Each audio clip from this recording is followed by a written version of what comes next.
Welcome back, my friends. This is Rodney. I'm here at 66th Street in on the Peninsula in Long Beach, California.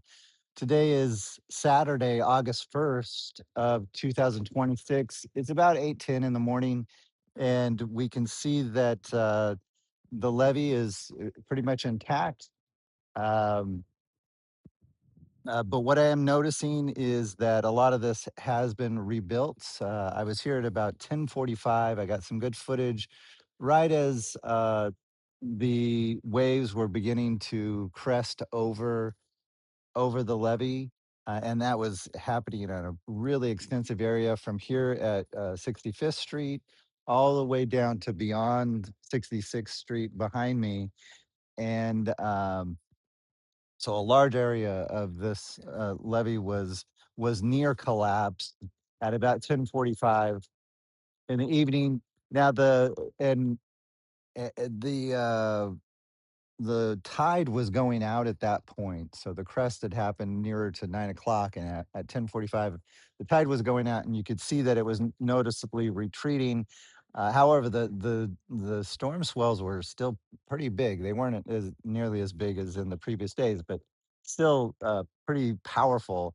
And a lot of that power was just coming all the way up to the base of the levee because a lot of the beach is just gone on the other side of the levee. I do notice that the levee is noticeably closer to the seawall right now than it was at 10:45 last night. So the uh, the levee overall has been moved uh, mm, like 2 to 3 feet towards the seawall, I would say. It was probably from the scraping of the shore and building it back up on that face using the scraping of the cat bulldozer, but it also kind of pushes everything towards the seawall.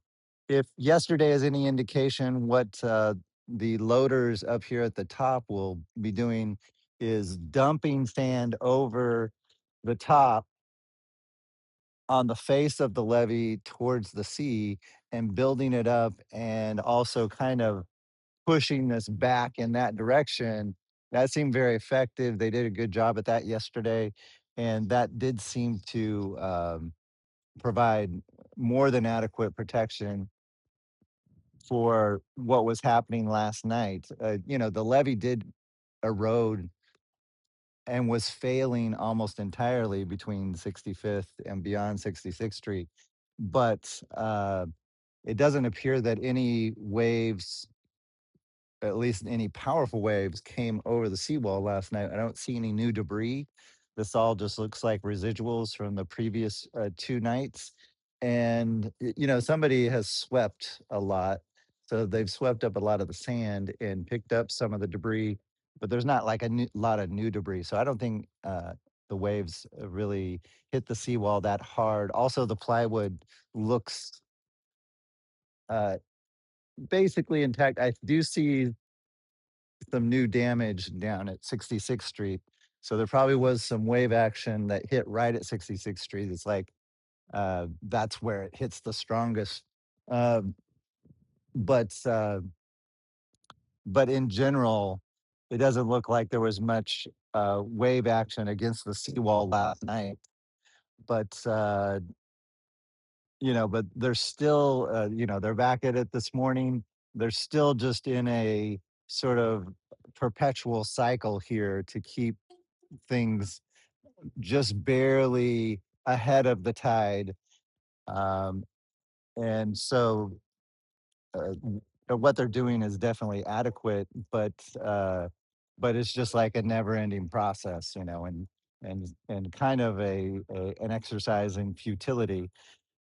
Um, and that and the main issue that we have is that the beach in front of the levee is just entirely gone. And so the wave action is coming all the way up to the levees here. You know, that's only about 4 to 5 meters of uh, of to the peak of the levee as it is right now, we maybe have uh, maybe 6 meters, I would say, or 7 meters at most of really effective um, sand barrier here in front of the seawall, and that's just really cutting it close. If there were a a storm larger than Genevieve, obviously uh, there would be a real crisis situation. They barely made it by by the skin of their teeth with Genevieve. There was some overtopping, a lot of debris, but the seawall and the boardwalk did its job. The homes were protected. This is basically just a nuisance sort of activity, but it shows how close things are. If there were a major storm, these homes would suffer significant damage. And then also the main thing that's going on here is this, like I said a couple of minutes ago, this is an exercise in futility. These trucks and bulldozers, they just have to keep going day after day after day for decades on end.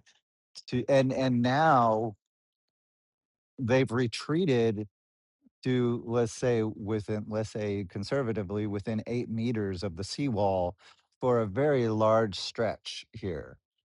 And that's just a sign of the futility of what's going on. For the time being, that is it.